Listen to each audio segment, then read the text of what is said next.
درد دل کے واسطے پیدا کیا انسان، نہ طاعت کے لیے کچھ کم نہ تھی، کرو بھی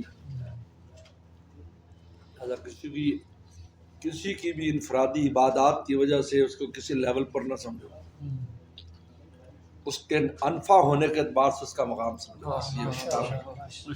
وہ کتنا انفع ہے یہ اس اعتبار سے نہیں۔ بالکل صحیح، نبی کی ذات سب زیادہ انفع ہوتی ہے، نبی کا نام سب سوچتا ہے ہر وقت امت کے لیے، ہر وقت درد، ہر وقت درد۔ اگر آپ اپنے ذوق پر عبادت کریں وسلم تو ملاقات بھی نہ ہوتی کسی کی، چھوڑ کر پھر آ رہے ہیں میں لولا کا اگر ایسا نہ ہوتا ان لک فی النار سب ہم تو جدا قرآن۔ انفع کون ہے؟ یہ بات عمر بن عبدالعزیز رحمہ اللہ نے لکھی اپنے ملفوظات میں، یہ نہ دیکھو بھئی وہ بڑا نمازی ہے جی، بڑا اقرار میں سجدے پہ رہتا ہے، لوگ اسی سے بزرگی کا کرتے ہیں۔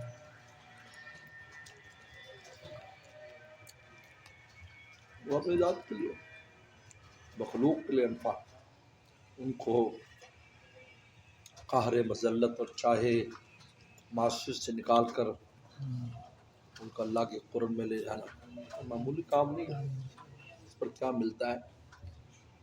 علی جب یمن گئے کہا کہ میں بتائے میں کر دوں بس ان کو جیسے نہیں، جب خیبر کرنے گئے فرمایا نہیں ہے علی، ان یہدیک اللہ بک رجلا واحدا خیر لک من حمر النعم مما طلعت علی الارض علی الشمس۔ کہا کہ علی ایک آدمی کو ہدایت ہو جائے تیرے ذریعے تو پوری دنیا کے سرخ اونٹوں سے بہتر ہے، اور دوسرے فرمایا جن خزانوں پر سورج طلوع ہے ان سے بہتر ایک آدمی۔ اللہ کو اتنا محبوب ہے ایک آدمی بھی ہدایت شامل ہے۔ اس لیے